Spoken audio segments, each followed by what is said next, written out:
अगर आपको अपने आप को क्यूटी कंसिडर करना है। एंड कैट और गैट में बहुत सारे टॉपिक्स हैं जिसको अगर आपको कन्फ्यूजन है आपको hi everyone, welcome back to my channel. और this video is going to be about the entrance exam for NIFT.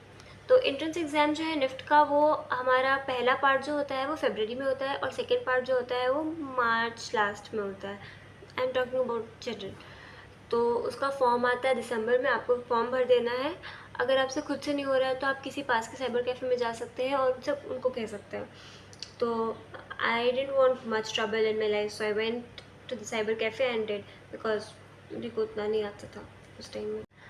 तो कैट के लिए, कैट है क्रिएटिव एबिलिटी टेस्ट और गैट है general ability test. Creative ability test नाम से आपको पता चल रहा होगा शायद ये ड्राइंग के बारे में है, आपको ऑब्ज़र्व करना है। कैट के लिए एक ही सजेशन होगा कि आप अपने आसपास की चीज़ों को ऑब्ज़र्व करना चालू कर दीजिए। जैसे कि आप किसी रोड के साइड पे खड़े हो तो आपको वो चीज़ कैसी दिख रही है, मतलब पूरा रोड कैसा दिख रहा है। वहीं अगर आप अपने छत पे खड़े हो तो आपको वही रोड कैसे दिख रहा है।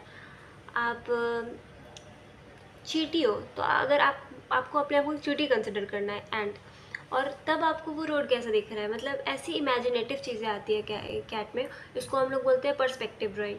फिर ऑब्जेक्ट ड्राइंग भी आती है, फ्यूचरिस्टिक ड्राइंग भी आती है। उसका भी एक सिलेबस है जो कि अगले वीडियोज़ में आएगा। और गैट में है हमारा इंग्लिश है, जनरल नॉलेज है, सम करंट अफेयर्स भी है। और करंट अफेयर्स वैसा नहीं जैसा हमारे गवर्नमेंट एग्जाम्स में आता है, वैसा भी करंट अफेयर्स नहीं है, like fashion related current affairs.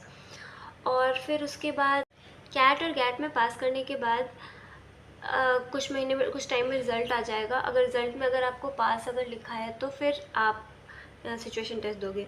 तो situation test is model making basically. उसमें क्या है कि आपको एक टॉपिक देगा, उसको और कुछ मटेरियल्स देंगे। उसमें आपको टॉपिक के हिसाब से आपको 3D मॉडल बनाना है। जैसे जॉय को डिपिक्ट करे ऐसा एक मॉडल बनाना है। एक शोरूम है उसका मॉडल बनाना है। और उसके बाद और उन्हीं मटेरियल से बनाना है। उस मटेरियल्स को कितना यूज़ करना है, कैसे यूज़ करना है, वो एक अलग टॉपिक है। लेकिन situation test is basically about 3D model making.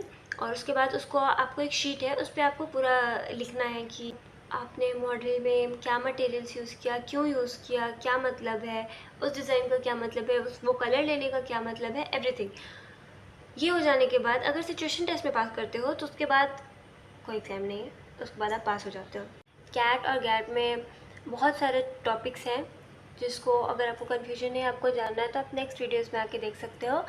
और सिचुएशन टेस्ट के भी बहुत तरह के लाइक क्वेश्चंस होते हैं, अगर वो भी जानना है तो वो भी नेक्स्ट वीडियो में आएगा। लेकिन तब तक के लिए बाय बाय, थैंक यू।